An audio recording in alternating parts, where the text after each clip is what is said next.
Some of you were questioning my aesthetic parts selection during the PC building livestream for this build, but as you can see, it looks pretty baller and it performs like an absolute champ. Let's have a look.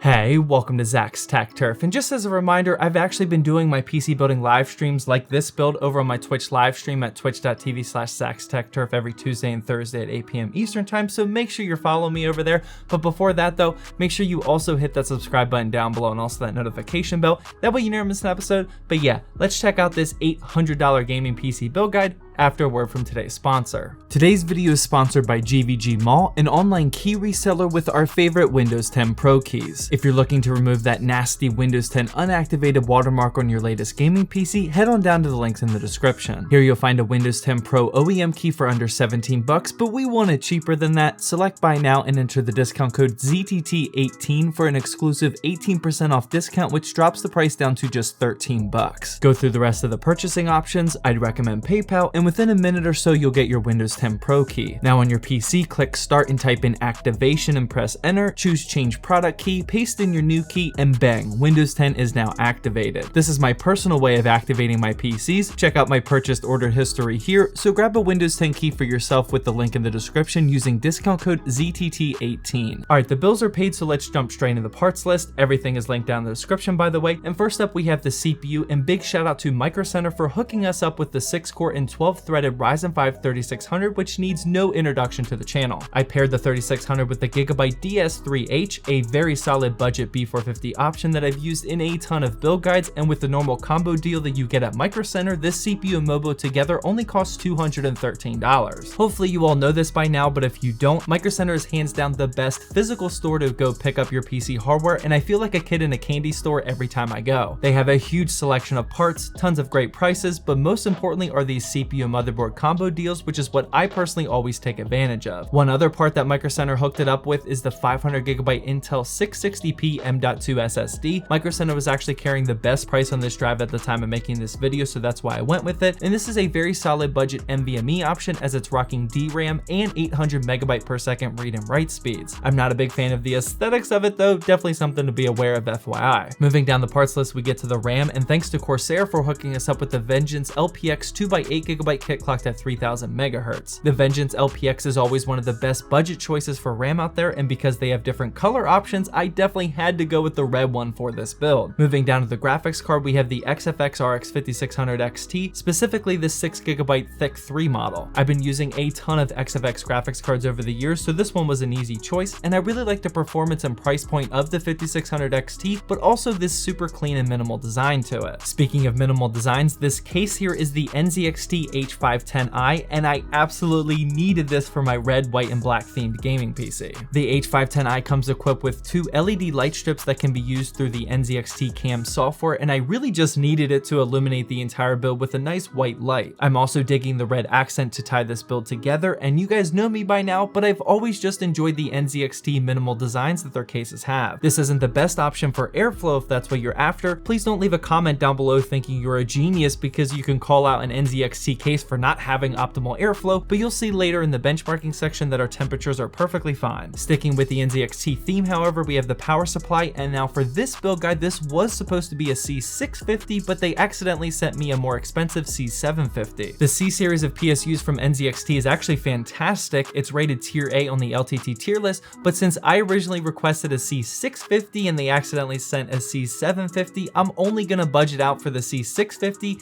and we're obviously not gonna see any difference in performance. With those parts out of the way, we now have the aesthetic pieces to wrap up. You guys know already by now that I don't include these parts in the final parts list because they have no impact on performance, and the first one is this super sleek PSU cable extensions that I got from Up Here. For $30, having these colored cables for your 24-pin motherboard, CPU connector, and the GPU, these just tie whatever color scheme you're working on together, and they really take a build up a notch on the baller scale. I also decided to throw in these Corsair white LL120 RGB fans. These have complete the individual color and customization using the Corsair IQ software, and I'm not taking nearly enough advantage of them with choosing just an all-white color. I actually chose these fans because the body of the fans are white, and I really tried to balance out the white, reds, and blacks for this build. With all that being said, here's what the final parts list is looking like. Just like always, I'll have everything linked down in the description if you're looking to replicate this build, but before getting into the benchmarks, I do want to throw out some alternative parts. This build can definitely handle live streaming, but if you're looking for a better performance with more cores, I recommend upgrading to the 3700X. If you want to spend more money on your graphics card and be able to take advantage of things like RTX and the new NVIC encoder, I recommend upgrading to an RTX 2060 Super. If you need more storage and don't need 500 gigabytes on the SSD, you can always go with a cheaper DRAM SSD like the ADATA SU800 with 128 gigs, and then pair that with a 1 terabyte spinning hard drive. And finally, if you don't want to spend this much on the RGB fans, I always recommend going with my favorite budget alternatives, the Up Here fans, which you can find for $30 for a 5-pack. With all the parts stuff out of the way, it's now time for the benchmarks, and just like the previous video, please let me know down in the comment section what you think of my new style of recording these benchmarking runs. First up was everyone's favorite Fortnite in 1080p in Pro settings, aka low with a 100% resolution scale and far view distance. I got exactly 200 frames per second. Time for some Fortnite here in 1080p and Pro settings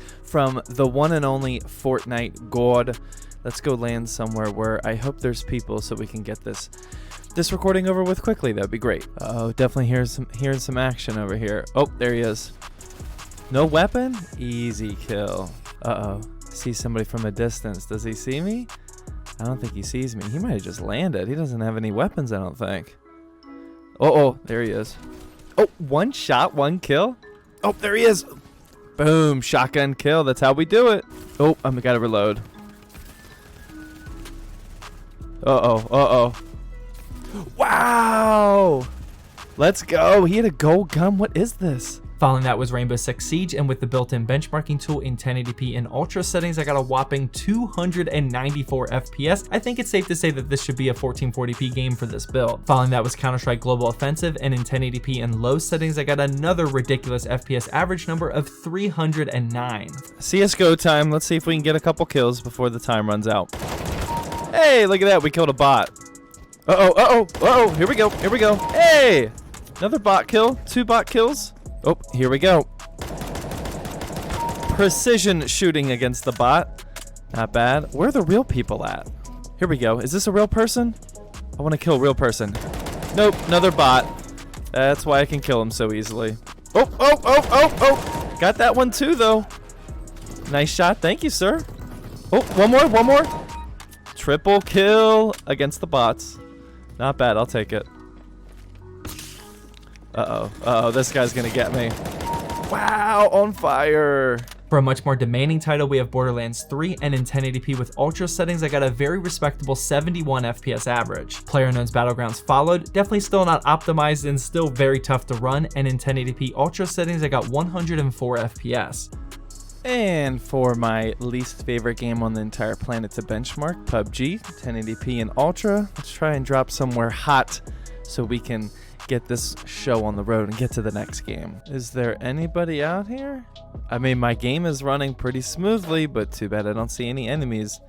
This is why I hate this game. So boring. Uh-oh, I see somebody. Uh-oh, I think he sees... Oh, he's shooting at me. We finally have some action. Let's see what side of the rock he appears out of. Finally some PUBG action, and... Oh, there he is. Terrible shooting. Oh, we got a kill during a PUBG benchmarking run. Let's go. After that, I tested Gears 5 with the built-in benchmarking tool, and in 1080p Ultra settings, I got 85 frames per second. Next up was the flavor of the month, Call of Duty Modern Warfare Warzone. I also streamed this on my Twitch live streams, by the way, and in 1080p with high settings, I got 132 frames per second. All right, Call of Duty Warzone time. Hopefully we can get a kill here. Let's see. Lot of people dropping over here. This might not be good.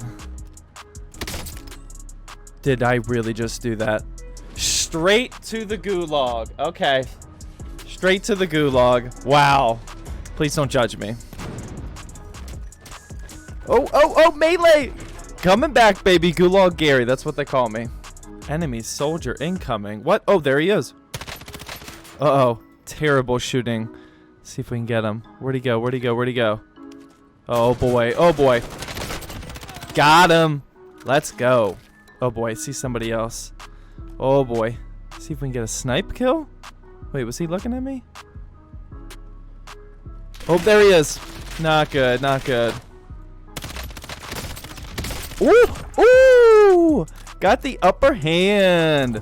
That's how we roll, man. Aimbot is my nickname. And finally, for the last gaming benchmark, I used the Red Dead Redemption 2 built-in benchmarking tool, and in 1080p with ultra settings, I got 65 FPS. For those of you that like a reference point with 3D Mark Time Spy, this $800 gaming PC cranked out a score of 7,528. So as you can see, this build is capable of destroying a bit easier to run AAA titles in 1080p and ultra settings. It can certainly handle 144 FPS in any esport title you throw at it, and overall, despite spending some extra money in the aesthetics department, this build is still packing some serious price to performance. As always, be sure to let me know down in the comment section what changes you'd make if this was your build. Don't forget about the Twitch link in the description, and finally, make sure you join our Discord server if you haven't already. Not only is our community amazing, but I'm actually turning this server into a serious resource for you PC builders and PC flippers, as we have an absolute ton of build guides in here from both me and our community members, so you can see them all in one place and for the most up-to-date build guides. And I also post my ZTD deals of the day so you can save money on your purchases.